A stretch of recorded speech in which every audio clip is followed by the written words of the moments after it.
Bonjour à tous. Au programme du conseil municipal de Besançon, ce jeudi, le vote du budget. 229 millions d'euros mobilisés, soit 5 millions de plus qu'en 2025. Et de nouvelles priorités pour la ville. Renforcement de la sécurité avec le recrutement de 10 policiers municipaux et l'installation de caméras de vidéosurveillance. Des fonds alloués au marché de Noël multipliés par 4. L'augmentation de 24% des indemnités des élus, mais pas d'augmentation des impôts.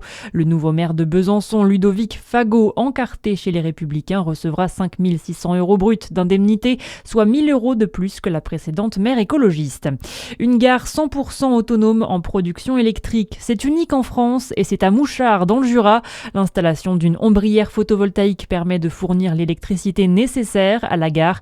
Mais pas que, 30% de l'électricité sert au ferroviaire et 70% est vendue au réseau Enedis.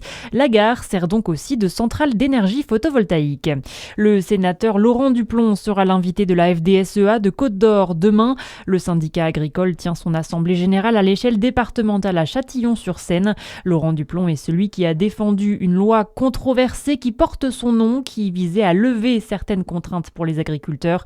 La Confédération paysanne et d'autres organisations prévoient en parallèle une conférence de presse pour dénoncer une invitation qu'il qualifie de culottée.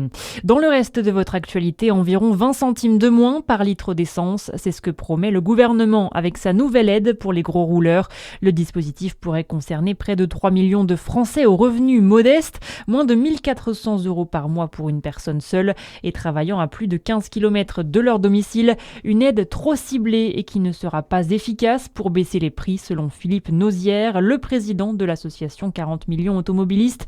Il estime que les taxes devraient être baissées, sans quoi c'est toute l'économie qui pourrait en pâtir. Le problème, lorsqu'on prélève trop, on ralentit forcément la consommation et on ralentit l'économie. Donc aujourd'hui, tout cet argent qui est prélevé au titre des impôts sur les carburants, c'est de l'argent qui n'est pas réinjecté dans l'économie. Aujourd'hui, on s'aperçoit que la consommation baisse. Et la consommation, elle baisse. Pourquoi ? Parce que les automobilistes, les Français, savent qu'ils ont besoin d'argent pour circuler, pour leur mobilité, et ils ne dépensent pas ailleurs. Depuis le début de la guerre au Moyen-Orient et la hausse du prix des carburants, le gouvernement s'est toujours refusé à réduire ou suspendre les taxes. Et puis un mot de sport, le Tour de Côte-d'Or de retour en mai, mais le départ n'aura pas lieu à Nuits-Saint-Georges cette année.